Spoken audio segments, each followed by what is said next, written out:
მოგესალმებით, დიდი მადლობა ყურადღებისთვის. მე ვფიქრობ, რომ ერთი სერიოზული ეტაპი დაამთავრეთ ამ ქვეყანაში. ჩემთვის როგორც ვიზუალური ხელოვნების წარმომადგენლისთვის ახლა ძალიან დიდი მნიშვნელობა აქვს სიმბოლოებს რა. და ერთ-ერთი ესეთი სიმბოლო არის ცარიელი კარავები პარლამენტის წინ. ძალიან ნიშანდობლივია იმისთვის, რომ დღევანდელი ვითარება გაიაზროს ქართულმა საზოგადოებამ და საერთოდ ყველა ჩვენთაგანმა. უკან არის ძალიან დიდი შენობა, რომელიც საქართველოს პარლამენტს წარმოადგენს, რომელიც კაცობრიობამ თავის დროზე შექმნა იმისთვის, რომ იქ პოლიტიკური დებატები და ყველა ტიპის კამათი იყოს ცივილიზებულ ფორმით და სადაც ოპოზიციამ დღევანდელმა 60 მანდატი მოიპოვა. მინდა გითხრათ, რომ ესეთი წარმატება აი ამ ოპოზიციას მთელი ამ წლების განმავლობაში არ ქონია, მეც ასე გეტყვით, მაგის ნახევარი ქონდა. მიუხედავად ამისა, სიმბოლო ამ ოპოზიციის არის ცარიელა კარვები, რომელიც საქართველოს დედაქალაქის ცენტრალურ ქუჩაზე ანტისანიტარიის ბუდეთ იქცა და არის ერთ-ერთი ყველაზე სამარცხვინო გამოვლინება რა. ეს მეტყველებს იმაზე, რომ ეს ხალხი დარჩა 30 წლის წინ იმ საქართველოში, რომელიც პირველ ნაბიჯებს დგავდა ცივილიზებულ სამყაროში, რომელიც მაშინ დაშორდა იმ უბედურებას, რასაც საბჭოთა კავშირი ერქვა და რეალურად არანაირი ვთქვათ გამოცდილება პოლიტიკური ცხოვრების არ ქონდა. სამწუხაროდ დღეს ვითარება ბევრად უფრო მძიმეა, იმიტომ რომ ყველას ესმის ჩვენ მეგობრებს, ჩვენ პარტნიორებს, სოფლიო პოლიტიკურ ელიტას, რომ 30 წელიწადი გავიდა და 30 წლის განმავლობაში რაღაცა მაინც უნდა ესწავლა. ამ პოლიტიკურ წრეს. სამწუხაროდ ის წუპე, რომელიც მაშინ ძალიან ნათელი იყო, დღემდე არ არის გამშრალი და ჩვენ იგივე ფიგურებს ხედავთ, ნათელაშვილი, ბურჯანაძე, ადამიანები, რომელიც საქართველოს გაჭირვების, პოლიტიკური გაჭირვების ყველა ეტაპზე კონკრეტულ როლს თამაშობდნენ და როგორც წესი ეს როლი იყო ჩრდილოეთ ქარებისთვის დამახასიათებელი. ეხლა ის რომ დღევანდელი ეს პოლიტიკური სიბეცე რუსული იმპერიალიზმის პირდაპირ გამოვლინება საქართველოში თუ ვინმეს ეჭვიებარება, ეხლა აქ მე არ მგონია, იმიტომ რომ ეხლა საერთოდ სოფლიო დიპლომატიას ქარაგმებით ლაპარაკი ახასიათებს, პირდაპირ არასოდეს არ ამბობენ, რას ფიქრობენ, მაგრამ პირდაპირ უთხრეს, რომ რატო თამაშობთ რუსულ თამაშსო ეს. შარლ მიშელმაც თქვა და ეს დანიელსონმაც კითხა. მიუხედავად ამისა, ჯიუტად განაგრძობენ ცარიელა კარის მტრევას და ეს მათი არჩევანია. მე დარწმუნებული ვარ, ქართული საზოგადოება საკმაოდ გაიზარდა ამ 30 წელიწადში ამ პოლიტიკური სპექტრისგან განსხვავებით, იმიტომ რომ მაგათ პოლიტიკურ სპექტრსაც ვერ უწოდებ, ეს არის სიბეცის ერთობა. ეხლა დაემატენ კონკავშირელი ბანკირები, მე საერთოდ მსოფლიოში არასოდეს რადიკალი ბანკირების ცნება მსოფლიოში არ არსებობს საერთოდ, ეგეთი რამე წარმოუდგენელი ადამიანები, ვინც ასე ვთქვათ, ვისაც პრეტენზია გააჩნიათ, რომ მევახშეებიდან ნელ-ნელა ბანკირებამდე გაიზარდნენ და ეხლა ისევ პოლიტიკურ მევახშეებად იქცნენ, ეს არის აბსოლუტური ანომალია მსოფლიო პოლიტიკის პრაქტიკაში, ეგეთი რამე საერთოდ საბანკო პრაქტიკაში არ ყოფილა. ეხლა რადიკალი ბანკირების წარმოდგენა ძალიან ძნელი იყო, მაგრამ ეს ყველა ბანკიერება, რომლის მოწმენი ეხლა ჩვენ ვართ, ჩვენ ორგანიზმზე იყო, ამიტომ ჯობია, რომ ეს გამოვლინდეს, იმიტომ რომ იქნება ქართულმა საზოგადოებამ იპოვოს მალამო იმისთვის, რომ ეს წყლულები მოიშოროს თავისი ორგანიზმიდან, იმიტომ რომ ეს წყლულებია იმას, რასაც ჩვენ ხედავთ ეხლა, ეს არის წყლულები, იმიტომ რომ აგებულია სიცრუეზე, ცილისწამებაზე, ორპილობაზე, ფარისეულობაზე, სხვას ვერაფერს ვერ დავარქმევ და რაც ყველაზე საწყენია ჩვენთვის, რატომღაც ფიქრობენ, რომ თვითონ რომ ბეცები არიან, ქართული საზოგადოებაც ბეცია და ვთქვათ აკო მინაშვილს გონია რომ გამოვა და ან ვთქვათ ის ვაშაძეს რომ გამოვა და რიხიანად თბილისში ლაპარაკებს, მთელი საზოგადოება მოეფინება, ასე ვთქვათ, მისი წყვილი და ყველა იფიქრებს, რომ ისე ხდება, როგორც ის ამბობს. ამ დროს ყველამ ვიცით რა ხდება, როგორ ხდება, ყველამ ვიცით რა ხდებოდა ამ მოლაპარაკებებზე, საქართველოში არაფერი არ იმალება. ეხლა წარმოგიდგენიათ, როგორი პოლიტიკური, ვთქვათ, თამასა არის საქართველოში, რომ ამ ფონზე გირჩი, რომელიც ჩემის აზრით სექტაა და არანაირი კავშირი პოლიტიკასთან არ აქვს და არც ქონია არასოდეს. და ალიკო ელისაშვილი არიან ვარსკვლავები პოლიტიკური დღეს რომ შეხედო თქვათ იმას როგორ იქცევიან და რას ლაპარაკობენ ერთადერთი საიდანაც მეტნაკლებად გვაქვს შესაძლებლობა რომ გავიგოთ რეალობაში რა ხდებოდა იმ მაგიდასთან არის გირჩი და ალიკო ელისაშვილი დანარჩენი ყველანი და ეს არის ყველაზე დიდი ფარისეულობა და მე ამ ჩვენი ტელევიზიების პერსონაჟზე მეტად ეხა ტელესაროსკი პოეზე საერთოდ არ ვლაპარაკობ იმიტომ რომ ნაციონალური მოძრაობა არის ნაციონალური მოძრაობა, ბოკერია და მისი გუნდი არის ნაციონალური მოძრაობა, ზურაბ ჯაფარიძე და გირჩი არის ნაციონალური მოძრაობა, ნინო ბურჯანაძე არის ნაციონალური მოძრაობა, იმიტომ რომ ასე ვთქვათ, კი დაერქვა სხვადასხვა სახელები და პრაქტიკულად ყველა აქტიორები, რომელსაც ჩვენ ვხედავთ იმ მაგიდაზე, არიან ნაციონალური მოძრაობის წარმომადგენლები და ნუ ეხლა ბუნებრივია რომ მათი ბელადი, რასაც გადაგებს იმას ასე ვთქვათ, ახორციელებენ და სხვას არაფერს მათთან არ უნდა ველოდოთ, იმიტომ რომ არანაირი გამოსავალი სხვა გარდა იმისა, რომ ეს გაუთავებელი დესტრუქცია შესთავაზა ქართულ საზოგადოებას, არაფერი არ აქვს. მე დარწმუნებული ვარ, ჩემგან არ არის დამოკიდებული, მაგრამ მე დარწმუნებული ვარ, უბრალოდ ეს პრაქტიკულად შეუძლებელია, ეს იქნება ქვეყნის შეურაცხყოფა ნამდვილად სახელმწიფოსი. მაგრამ დღეს რო არჩევნები ჩატარდეს, იმას მეათეცაც ვერ აიღებენ, რაც აიღეს 31 ოქტომბრის არჩევნებში. ამას ლაპარაკი არ უნდა, ეს ნათელია აბსოლუტურად, ამას ყველა ხედავს, იმიტომ რომ მას საკუთარი აქტივისტები ვეღარ გამოყავთ, ასე ვთქვათ, მიტინგებზე და იმ აქციებს, რასაც ეძახიან თავკრილობებზე. ამიტომ ბუნებრივია, მაგრამ ნუ ამის გადაწყვეტილების მიღება შეუძლებელია დღეს, იმიტომ რომ ეს იქნება გამომრჩევლის შეურაცხყოფა. ეხლა იმიტომ რომ აკომინაშვილს ესე უნდა, აკომინაშვილის შუაზე ეს ქვეყანა ვერ ივლის. არა, მოლაპარაკები ჩაშლილი არ არის, რატოა ჩაშლილი მოლაპარაკები? არა, არ შედგება და არც არასოდეს არ შედგება, იმიტომ იქ სადაც სააკაშვილი არის, არაფერი არ შედგება. სააკაშვილთან ერთად როგორ შეიძლება რამე შედგეს, ამ ვერცერთგან ვერასოდეს ვერაფერი ვერ შედგა ძალადობის, უკუღმართობის, გარყვნილების, გარდა თქვა, პოლიტიკური გარყვნილება თუ პირდაპირ მნიშვნელობით გარყვნილება, სხვა არაფერი ამ ქვეყანაში მას არ მოუტანია.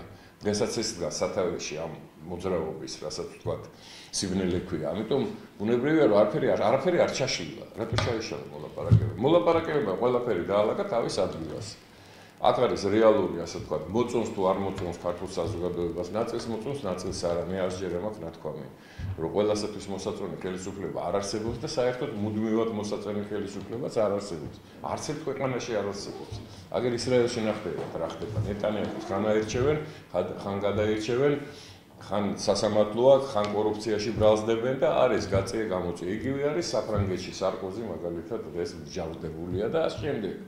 ასე რომ აქ არაფერი ისეთი განსაკუთრება არა. რატო ჩაიშალა ეს მოლაპარაკება? ამ მოლაპარაკებამ ყველაფერი თავის ადგილზე დაალაგა. პირველ რიგში ჩვენთვის ნეგატიურად ევროპელების თვალში, იმიტომ რომ მიხვდნენ რომ ეს არის განუვითარებელი პოლიტიკური კლასი, რომელთანაც რაიმე ტიპის სერიოზული ურთიერთობა არის შეუძლებელი. ეს არის ყველაზე ცუდი, რაც აქედან გამოვიდა, იმიტომ რომ ნუ ყველამ დაინახა, რომ ამათთან ლაპარაკს აზრი არ აქვს. ნუ როგორ შეიძლება ნინო ბურჯანაძეს და შალვა ნათელაშვილს და აკომინაშვილს ელაპარაკო პოლიტიკურ თემებზე. დენიელსონის დაბრუნებაზე კიდევ ლაპარაკი. ვინა? დენიელსონი კიდევ ერთხელ დაბრუნებას. ნუ გინდა წაჯერ დაბრუნდეს რა არის რა შეცვლის ახლა იმ აზროვნებას ბურჯანაძის, ან ნათელაშვილის, ან აკომინაშვილის, ეხლა წარმოიდგინეთ, აკომინაშვილს რო დასვავენ მოლაპარაკების მაგიდაზე, ნუ იმის ქვემოთ რაღა უნდა იყოს, ეხლა პლინტუსის ქვემოთ არის ყველაფერი. რისთვის არის ეს გაკეთებული? იმისთვის რომ აზროვნება აქვს და რაღაცა პოლიტიკური გამჭრიახობა, იმიტომ რომ რაც დაავალეს იმას გააკეთებს. დესტრუქცია ხა ბოკერიაზე რო ლაპარაკობთ, ხა ამაზე სამარცხინო ფიგურა შეიძლება არსებობდეს საერთოდ. ადამიანმა წააგო ყველგან ყოველთვის ყველაფერი. იყო ასე ვთქვათ, ნაცისტური რეჟიმის, რომელიც კაცებს აუპატიურებდა, იდეოლოგია იყო ამ რეჟიმის და დღემდე ტივტივებს, ასე ვთქვათ, პოლიტიკურ ზედაპირზე და ტივტივებს იმის გამო, რის გამოც წყალზე ტივტივებს გარკვეული ნივთები, მეტი მას არაფერი არ გააჩნია. არც პოლიტიკური ალგო გააჩნია, არც პოლიტიკური ბიოგრაფია გააჩნია, არც რაიმე პოლიტიკური წარმატება არ გააჩნია. რატო ზის იმ მაგიდაზე? ვის წარმოადგენს? საერთოდ ჩემთვის გაუგებარია. ვის წარმოადგენს ბოკერია მაგიდაზე? ინდა სხვა ის მაგისი ყოფილი თანაპარტიელი მოლაპარაკებაზე ზის და ამ დროს მოლაპარაკებიდან გამოდის და იცახის რომ მე პოლიტიკური პარტიის წევრი აღარა ვარ. და თუ არ ახარ მაშინ რა გინდა მოლაპარაკების მაგიდაზე რატო ზიხარ? თუ იმ პარტიას აღარ წარმოადგენ. ეს ხო ყველაფერი ნათელია ამ ხალხისთვის. ამათ გონიათ მარტო ეს რომ გუნურია ეს საზოგადოება და ჭკუა არა აქ თორე. ამ საზოგადოება ყველაფერს კარგად ხედავს და ისიც ისევ იმეორებ, აი ჩემე ჩაშლილი რატოა ჩაშლილი მოლაპარაკება? მოლაპარაკება ყველაფერი თავის ადგილზე დაალაგა. ყველამ ყველაფერი დაინახა, ყველამ ყველაფერი ვიცით. მორჩა ცხოვრება გრძელდება. და ხომ ფიქრობთ რომ აი ამ პანდემიის ფონზე, ეკონომიკის ვარდნის ფონზე და ის ძალიან სუდი სიტუაცია ხომ სოფლიოში ეს გლობალური პრობლემაა და არა მარტო ხება. ხომ ფიქრობთ რომ აი ამ შემადგენლობით უნდა გააგრძელოს პარლამენტმა ცხოვრება, რომ საქართველოში რაღაც ეკონომიკის თვალსაზრისით მაინც რა შემადგენლობაც არ არის, შემადგენლობით გააგრძელებს ცხოვრება. სხვა შემადგენლობა არ არის და არც იქნება. აი ეს არის შემადგენლობა, რომელიც ქართულმა ხალხმა აერჩია, ხო? ვინც ასე ვთქვათ, მზად არის იმისთვის, რომ ემსახუროს იმ თავის ამორჩეველს, ის მსახურობს. და გაგრძელდება, არანაირი კრიზისი ამ ქვეყანაში არ არის. არანაირი კრიზისი არ არის. ბიუჯეტი მიღებულია, მთავრობა ფუნქციონირებს, პარლამენტი ფუნქციონირებს, საერთაშორისო ურთიერთობები გრძელდება, აგერ 4 ნატოს გემია შემოსული. ეხლა ვიზიტი იყო ძალიან წარმატებული ჩემის აზრით ბრიუსელში, ევროკავშირში, იმისი პრემიერ-მინისტრის ქვეყნის საგარეო ურთიერთობები, ასე ვთქვათ, დღის წესრიგში დგას სერიოზულად და შიგნითაც ცხოვრება მიდის. უბრალოდ მე ვფიქრობ, რომ გადამეტებული ყურადღება არის, ვთქვათ, აი ამ სიგნალებზე გადატანილი. უნდა დავანებოთ მაგათ თავი, როგორც კი ჩვენ მათ, ასე ვთქვათ, ხსენებას თავს დავანებებთ, იმ წუთში გაქრებიან ისინი, იმიტომ რომ არაფერს არ წარმოადგენენ. მათ უკან არაფერი არ დგას და არც ხელში არაფერი არ უჭირავთ. ერთადერთი რაც არის ეკრანი. ეკრანი აცოცხლებს რა. აი ეკრანი რო არ იყოს, რო ჩაქრეს ეხლა ისევ რაღაცას დამაბრალებენ რა, სინათლე რო ჩაქრეს ორი თვით საქართველოში, ან ორი კვირით და ეკრანზე არ დაინახონ, ყველას დაავიწყდება. ესენი თუ არავის არაფერში არ აინტერესებს, რო არ იყოს ეს ყოველდღიური, აი და ეკრანზე რომ მინაშვილმა ეს თქვა, ნათელაშვილმა ის თქვა, ეხლა ამაზე დიდი ფარისევლობა რა უნდა იყოს, როდესაც უდუმაშვილი დგას ევროპულ არჩევანზე ლაპარაკობს და კარი გამოუხურავ ევროპისო და გვერდზე ბურჯანაძე უდგას, რომელიც 2 დღის წინ თემ მსოფლიოს აუცხარო პუტინის მეტი ამ ქვეყანას ვერავინ ვერ გადაარჩეს. ეხლა ამაზე ლაპარაკი საერთოდ შეიძლება? შეხედეთ რას ვინ დგანან და ვინ ლაპარაკობს, მაგრამ მანამ ჩვენ მან ვაშუქებთ და მანამ ჩვენ უხსნით ჩვენი ოჯახის კარებს და ჩვენი ოჯახის ეკრანებს, მანამდე ისინი არსებობენ. როგორც კი ჩვენ ამას დავანებებთ თავს, ისინიც გაქრებიან ამ ქვეყნიდან, იმიტომ რომ არანაირ ფასეულობას არ წარმოადგენენ. აი მათი ფასეულობა არის კარვების კალათი. აი წადით იქ და ნახეთ რა ხდება იქ რა. აი ეს არის მათი სახე, მათი ზნე, მათი პოლიტიკური გზა. მეტი არაფრის უნარი არა აქვს. აი კობა ხავაზი დიდი იმით ხელში, ბუტერბროდით ხელში, ცარიელი აყროლებული იმეების, რა ქვია, იმიტომ რომ ხო გეუბნები, ის მაინც ასწავლონ რა საფეხაროშო ხმარება თავის აქტივისტებს რა. ქალაქის ცენტრში რო ააყროლეს იქაურობა რა. ეგ არის მათი დავალებაც ეს არის. ყველა ვინც აქ ჩამოდის, ამას ხო ხედავს. მეორედ რატომ მოუნდება ამ საქართველოს ჩამოსვლა? ტურიზმზე ვლაპარაკობთ, ეკონომიკის განვითარებაზე ვლაპარაკობთ, იმაზე ვლაპარაკობთ, რა ქვია, პანდემიაზე, რომელიც მართლა საფრთხეს წარმოადგენს ამ ქვეყანაში სერიოზულს. და ყველანაირად ხმარობენ. ეხლა საუბედურად 320 მილიონი ადამიანი აიცრა და სულ 3 გარდაიცვალა მსოფლიოში. ერთი სამწუხაროდ საქართველოში. ყველასთვის სამწუხაროდ. ეხლა შეიძლება მაგას ბაირაღად ქცევა და ყველაფრის გაკეთება იმისთვის, რომ ეს მაგალითი იქცეს. ყველას ხო კარგად გვესმის, რომ აუცილებლობა ბევრად უფრო მეტ, ასე ვთქვათ, სიკვდილს მოიტანს საქართველოში, აგერ ნახეთ, ყოველდღიურად 10, 20, 17, 9, 12, 10 კვდება და კვდება ხალხი, ხო? 10 წლის გარეშე. ეხლა მესმის რომ ამას შეიძლება უარყო არ არსებობს ამალი, რომელიც ყველასთვის ერთნაირად მოქმედებს. ზოგზე მოქმედებს, ზოგზე არა. მე მაგალითად ჩემი მეზობელი ოჯახი ვიცი, რომელიც ბზიკის ნაკვენით გარდაიცვალა ადამიანი, იმიტომ რომ ჰქონდა ალერგია ამასთან დაკავშირებით. რა ვქნათ ახლა? ამის გამო შეიძლება ის ვაკხანალია, რომელსაც ჩვენ მაგათ არხებზე, ან ეს სამარცხვინო, რასაც ჩვენ უყურებთ დათა პაპას გასვენებაში. აი ამ ახლა იმას რა ქვია, იმ ცხინვალის რეგიონის მისადგომებთან ხურვალი ეს ხეს სამარცხვინოა რაც ხდება. ელენე ხოშტარია თავის ბაბუის გასვენებაში არ დადის ახლა. დათა პაპას პაპუაზე წავიდნენ სულ ყველანი გასასვენებლად რა. ისე დარდობენ პირდაპირ არ შეუძლია და ხალხს რო აწამებდნენ და გირგლიანს რო ქუჩაში კლავდნენ და ვაზაგაშვილის მამა საფლავზე რო აფეთქებდნენ და კაცებს რო აუპატიურებდნენ, მაშინ არ ტიროდნენ, მაშინ არ განიცდიდნენ ქართული საზოგადოების ტრაგედიას. სად იყვნენ მაშინ ერთი მაინტერესებს.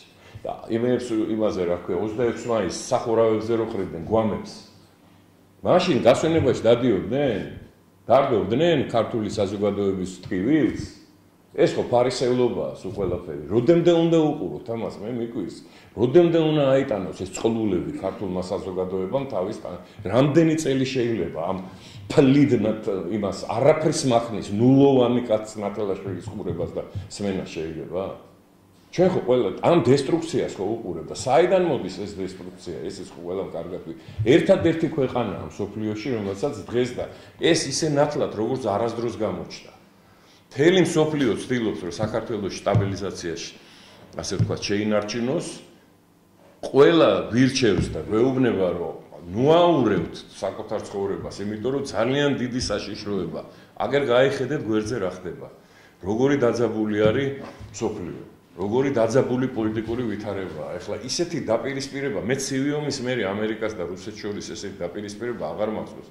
66 წლის კაცი ვარ და მახსოვს კარიბის კრიზისიც მახსოვს და ცივი ომიც მახსოვს. ესეთი დაპირისპირება რომ ამერიკის პრეზიდენტს რუსეთის პრეზიდენტისთვის ეთქვა რომ უყლელიაო, მე ეგეთ რამე არ მახსოვს საერთოდ პოლიტიკურ ისტორიაში. არ მახსოვს ეგეთი რამე, არ თქმულა საერთოდ ჩემ ვთქვათ რაც მე სერიოზულად ჩემ. ეხლა თქვენ ამ ფონზე შეხედეთ როგორი დაპირისპირება აგერ ეგეოსის ზღვაში თურქეთსა და საბერძნეთს შორის, აქეთ თურქებსა და ვთქვათ ევროკავშირის უამრავი და აგერ ყარაბახის ომი, გახედეთ რა ხდება, გავეშებულია ეს რუსეთის იმპერია, აგერ მომდგარია პირდაპირ ჩვენ საზღვრებთან და ცოტა ჭკუა ხო უნდა რაღაცნაირად ხო უნდა მივხვდეთ რომ ეგრე არ არის ეს ცხოვრება, რომ კარვები გავშალოთ და იყოს ის კარვები კი ბატონო თუ ვინმეს ესთეტიკურად ეს მოწონს და მათთვის ასე ვთქვათ ეს მოსაწონია.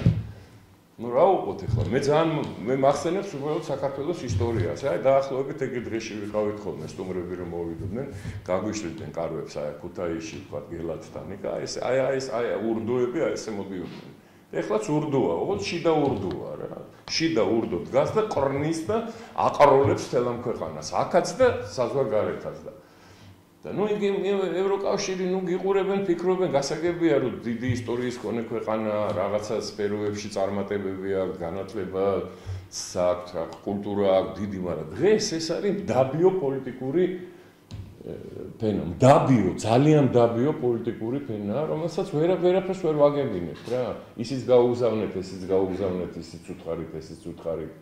მაგრამ არ ესმით და არ ესმით, ესმით იყვნენ კარვებში რა. თავაზობენ რომ იყო ცივილიზებულ ვითარებაში და თქვა ბრიუსელში ჩადიოდი, შენ კარავში ჯდომა გინდა ხაბასთან ერთად იჯექი რა.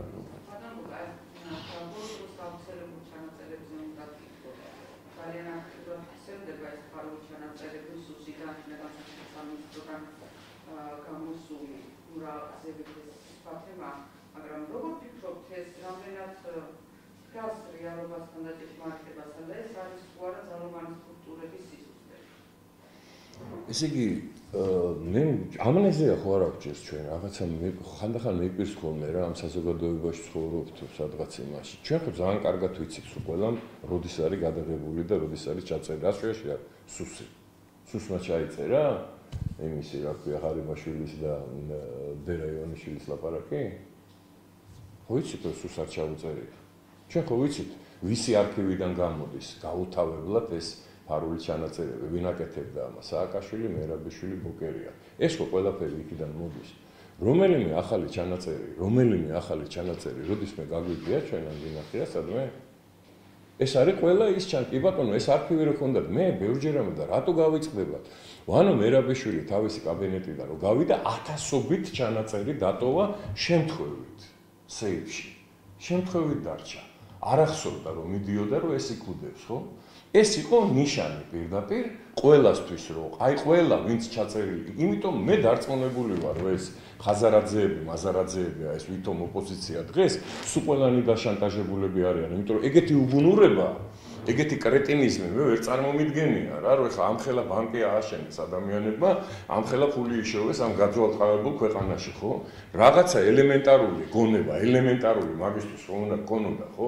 ის რასაც ეხლა აკეთებენ, ეს ხო სიბეცია სრული, ხო?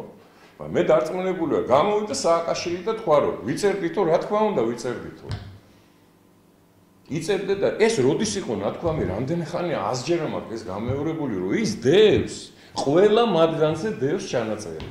როცა საჭიროა გამოაგდებენ. იმიტომ დგანან იქ აბა რა უნდა იმათთან ერთად, რა ქვია, კობა ხაბასთან ერთად ხაზარაძეს რა უნდა ერთი გამაგებინებს. საერთოდ იქ სადაც დგას, იმათთან ერთად რა უნდა, რა აკავშირებს ვაგათან. გარდა შიშისა. და მე ხა ზუსტად არ ვიცი, მაგრამ დარწმუნებული ვარ, რომ აბა სხვანაირად ამის ახსნა ლოგიკა არ არსებობს სხვანაირი მაგათი. აი მაგათი ერთობის ლოგიკა შავი ჭირივით ვერ იტანენ ერთმანეთს. ამ შალიკო გავრილოვის ფანჯატურის, აი მე ხო ვიცნობ მაგათს უყველას. ყველას ვიცნობ კარგი. შავი ჭირივით ვერ იტანენ ერთმანეთს. რაც მაგათ ერთმანეთი ნალანძღი ყავთ და რაც ეგენი ერთმანეთთან დაპირისპირდა. რამ გააერთიანას უყველანი, რატო არიან ეგეთი შოკოლადევით თბილი და ტკბილი? იმიტომ რომ ეშინია. ეშინიათ იმ არქივის, რომელიც ვანოს და მიშას აქვს და ნელ-ნელა უშვებენ იქიდან რა. აბა თქვენ წარმოიდგინეთ 11 წლის წინ გაკეთებული ჩანაწერია, ხო? 3 კერძო პირი ერთმანეთში ლაპარაკობს. ეხლა რომელი თქვენთაგანი გულზე ხელი დაიდეთ და მითხარით, რომ პირად ლაპარაკში არ გაგილანძღიათ ამ თქვენი ახლობელი, ამ თქვენი მე მაგალითად ჩემ ძმაზეც შეიძლება, მე რა ვიცი, რომ გაუბრაზებულ ვარ, პირად ლაპარაკში რა არ მithქვია. ხო? ხო ვიცი ყველამ რომ ეს ესეა რა. ეხლა თუ ფარისევლობას დავიწყებთ კი ბატონო, ხო ვიცით რომ ესეა. რომ გამწარებულ ხარ შეიძლება მშობლებისთვისაც შეგიკურთხებია, მაგომერთო მაპატია, მაგრამ ყოფილა რა ალბათ რაღაცაზე რომ გაბრა. იგივე არის აქა, ხო ეს იყო 3 კერძო პირის ლაპარაკი. ერთს ევალებოდა იმ ოჯახის დაცვა, მეორე იყო უფროსი მეგობარი იმის. იმან თავის გულის ტკივილი უთხრა. შედეგად რამე ნახეთ არაფერი. ხო?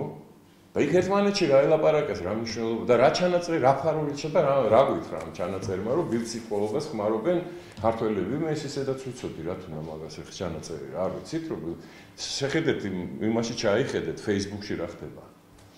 ეგეთი რამე მე საერთოდ ვერ წარმომედგინა, არც არასოდეს არ ყოფილი ვარ და არც ვიქნები არასოდეს ეს ხო, მაგრამ შეხედეთ რა ხდება. შეხედეთ რა ხდება, ეგრე ქართველები როდის იგინებოდნენ, არ გადამრიო. ჩემ ახალგაზრდობაში დედის შეგინებაზე კაცკლავდნენ, ამას სრული პასუხისგებლობით გეუბნებით სახარებაზე ხელს დავდენ. დედის შეგინებაზე კაცკლავდნენ ჩვენთან. აბა შეხედეთ რა ხდება. ჯერ ყველა საკუთარ დედას აგინებს, ყველა, დაწყე, ყველა, დადის საკუთარ დედას აგინებენ რა. ხო და ნუ ეხლა ეს ისევ იმეორებ, რომ ჩავაქროთ რა, ეს ეკრანები რომ ჩავაქროთ, ხო? დაწყნდება ეს ქვეყანა, იმიტომ რომ არანაირ ფასეულობას ესენი არ წარმოადგენენ. არავის არ წარმოადგენენ, რაც თავარია. ეხლა აკო მინაშვილი ვის წარმოადგენს, ან კობა ხაბაზე არ გადამრიოთ, ან ნათელაშვილი ვის წარმოადგენს, საკუთარი თავის გარდა. ან ბოკერია ვის წარმოადგენს რა? ხო იცით რომ არავის. დესტრუქციას რა. მათი დავალება არის როგორმე დაამუხრუჭონ ამ ქვეყნის განვითარება. მეტი მაგათ არაფერი არ აინტერესებს. დამწვარა და დანგრეულა. ეხლა ჩემთვის სიმბოლოდ დარჩა სამუდამოდ ბორჯომის ტყე რო იწოდა ეს ქართული ფილტვები რო იწოდა. ხანძარი რო იყო, რუსთავი ორი ჯგუფის ჩაერთო სიუჟეტი პირდაპირში და ჩაქრა ამის დედა, ხო, თქვა იმან რა ქვია, ჟურნალისტმა გულდაწყვეტით, რომ ჩაქრა ეს ცეცხლიო და ვეღარ გადავიღებო, რომ იბუგება ეს ქვეყანაო რა. აი ეს არის მათი სიმბოლო რა. რა ვიცი, აბა რა გიქრა. 15 მაისის აქცია არის გიგმოდა. ეს იგივე აქცია იქნება რაც აპრილში, თებერვალში, იანვარში, დეკემბერში, ვინ არის მათთან მოსვლები არ გადამრიო. ამ შედეგს არ აქვს ველოდები? არანაირ რა შედეგს უნდა ველოდო. აი შედეგი ხო ნახეთ, აი მაგათი შედეგები იყო აგერ. ყველანი ერთად იყო. ეხლა დაიშალენ უკვე. იმ 15 მაისამდე ერთ-სამი პარტია შევაკიდე პარლამენტში ვეჭვი. ეგეთი პირი უჩას ყოველ შემთხვევაში, ხო? ხო და ნუ და რა ვით ეხლა რატო რის შედეგად მოვა ეს ხალხი? რა განაპირობებს ხალხის მოსვლას, რამე სასიკეთო, რამე გეგმა გააცლეს, რამე მომავალი დაანახეს განვითარების თუ რაღაცა ისეთი დაპირება მიცეს, რაც რეალობა წარმოადგენს კეთილდღეობის თვალსაზრისით. რატომ მოვა ხალხი გუშინ წინ თუ არ მოდიოდა 15 მაისს რატომ მოვა დათმება და იმიტომ თუ როგორ არის ეს მაგგონიათ რომ დათმება მეტი ხალხი გამოვა და რატო გამოვა მეტი ხალხი რა უნდა მოისმინონ ერთი და იგივე სულ რა უნდა მოისმინონ ნუ გამოვა ის ჩხეიძე ქალბატონი და იტყვის რომ რაღაცა გაკოცდნენ თუ გაცოცდნენ თუ რაღაცა მე ბურჯანაძე გამოვა და იტყვის რომ დასავლური ღირებულებები უნდა დავიცვათ მე სახში წავა და გასაჩევს დაურეკავს ბუკერია გამოვა იტყვის რომ აი ნაციონალური მოძრაობა უარმისი პოლიტიკური პარტიაა და ევროპული საქართველოს მაგარი და ეგ არის ისა ახალ პოლიტიკური ძალის შექმნაზეა საუბარი გახარიას ეხება ეს და არა ეს საუბარი არ არის სწორია ჩემო კარგო საუბარი იქნებოდა გახარია რომ განაცხადებინა ამის შესახებ ან ვიღაცა რომ გამოსულა არანაირი საუბარი არ არის ამას იგონებს თავარი და არანაირი ლაპარაკი არ არის გახარია არც გამოჩენილა ეხლა ის იმაში კრიმინალურ დაჯგუფების შექმნას ხო არ აპირებენ თუ პოლიტიკურ პარტიის შექმნას აპირებს კაცი გამოვა და იტყვის რა არ დასამალი გახარია არის ადამიანი რომელსაც ძალიან მაღალი რეიტინგი აქვს საზოგადოებაში დღემდე ამიტომ რა არ დასამალი გამოვიდო და იტყოდა რომ პოლიტიკურია მაგრამ არ ჩანს გახარია არსად ლაპარაკობს ამას ლაპარაკობს ის გვარამია გახარიას მაგივრად ეს სხვადასხვა გვარია და ვაფშე ორი სხვადასხვა პერსონაა რა ესენი ლაპარაკობენ ხან ის ვაშაძე მშენებელი ლაპარაკობს ამაზე იმიტომ რომ თვითონ არაფერს გამკეთებელი არ არის და იქნებ ვინმეს მიეწევოს ხო არანაირი მესამე რა თქმა უნდა აუცილებელია იმიტომ რომ პოლიტიკურ ველზე ქართული ოცნება არის მარტო სამწუხაროდ ეს უბედურებაა ქვეყნისთვის იმიტომ რომ ქვეყანა ვერ ვითარდება თუ პოლიტიკური პაექრობა არ არსებობს თუ არ არსებობს რაღაცა მინიმუმური ძალა რომელიც რაღაც საზოგადოებას შეჩაანაცვლებს საზოგადოების ინტერესებს რა ხო და არ არის მეტი არავინ და ბუნებრივია რომ გამოჩნდება და მე მინდა იმედი მაქვს რომ უნდა გამოჩნდეს აუცილებლად იმიტომ რომ ესე გაგრძელება ეხლა ამ ჭაობში დგომა როდენმე შეიძლება ამ პოლიტიკურ ჭაობში ბიძინა ივანიშვილი წავიდა ჩემო კარგებო თავის სახშია რა და აღარც ტრიალდება აქ და აღარც მოტრიალდება მაგას სრული პასუხისმგებლობით გეუბნები კიდე კაი ხანს გაუძლო მაგაცმა იმას რასაც გაუძლო ეგეთი უმადურობა ეგეთი სამარცხვინო დამოკიდებულება რაც ჩვენ ვნახეთ და რაც ჩვენ მოვისმინეთ ხო ნუ ახლა კიდე კაი მე რა გითხრათ აბა კარგი გაძლება ქონია всё დამთავრდა პოლიტიკურ ასპარეზზე ბიძინა ივანიშვილი აღარ არის ის კაცი წავიდა სახში და ღმერთმა ხელი მოუმართოს და ღმერთმა გაუმარჯოს მის ოჯახს და ყველაფრისთვის დიდი მადლობა რაც ამ ქვეყნისთვის გააკეთა იმიტომ რომ ნუ ღმერთი ადამიანს თუ ჯის უმადურს ხდის რა უმადურს ხდის ეს არის ყველაზე დიდი დასჯა ღმერთისგან ადამიანის როცა დაუნახავი და უმადურია ადამიანი და უმადური საზოგადოება კიდევ უფრო უბედურია ვიდრე ცალკეული ადამიანი ამიტომ დავანებოთ ბიძინა ივანიშვილის თავი და მივხედოთ ჩვენი საზოგადოების განვითარებას და ის აქ არის ჩვენ ხელშია ეხლა არა იმათ ხელში არა იმ ულანბატორში რომელიც იქ არის გახსნილი ამ კარვების ქალაქში რა არამედ ჩვენ ხელშია რა დღეს იმათი როლი ნულია აღარ არის არაფერი მაგრამ ნუ რაღაც თავისი აქტივისტები ყავთ ვისაც სხვა საქმე არ აქვს და დარბის ის აქტივი იქით აქ არანაირი მხარდაჭერა საზოგადოების არ აქვს და არც ექნება არც 15 მაისს არც 25 მაისს და არც 57 ივლისს დამთავრდა მათი ბობინი მე ვფიქრობ